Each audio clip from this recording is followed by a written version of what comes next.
let's talk about sharing Krishna consciousness. And there are different ways to share Krishna consciousness, different styles, different ways devotees are doing it. And sometimes we see some devotees doing it a certain way and it's working really well.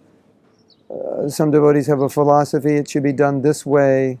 Some disagree with that philosophy. And then the question comes, well, what would Prabhupada say?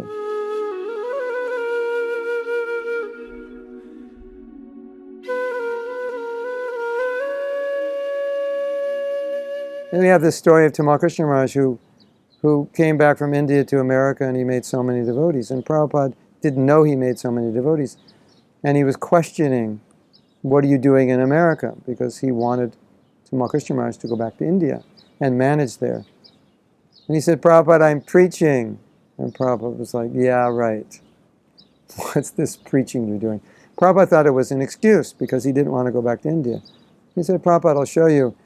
And then he brought 15 or 20 brahmacharis, all in dhoti, tilak, kuntimala, shaved head. And he said, Prabhupada, this is my preaching. And Prabhupada was so happy. He said, this is preaching. So Prabhupada wasn't always attached to doing it this way or that way, but he was attached to seeing the results. So, we talk about preaching, what's right and wrong. Well, just use this standard. What are you producing? What's the show? Show me what do you have. I may criticize the way you're doing it, but you may actually be producing amazing results. Or I may say, my way is better, but I don't have any results to show you. So how are we going to evaluate the success of our preaching? How many people are becoming inspired to be devotees? How many people are serving? That's ultimately the way Prabhupada would judge it, not so much the means. Of course, you can't use means which are outside the principles of Krishna consciousness. That's obvious. But there's so many things you can do to inspire people to become Krishna conscious, to get people to participate, to come closer. And because we're individuals, we'll do it differently. And I see a lot of times when a certain individual does it in a specific way, other people criticize. No, that's not right. Prabhupada never did this or that. But that's the way that individual has found that works best for them. And let's see if they produce results. If they don't, okay, we can say, well, it didn't produce results. But if they produce results, you can't argue with results. And that would please Prabhupada. So you can show Prabhupada your 20 brahmacharis with shaved head.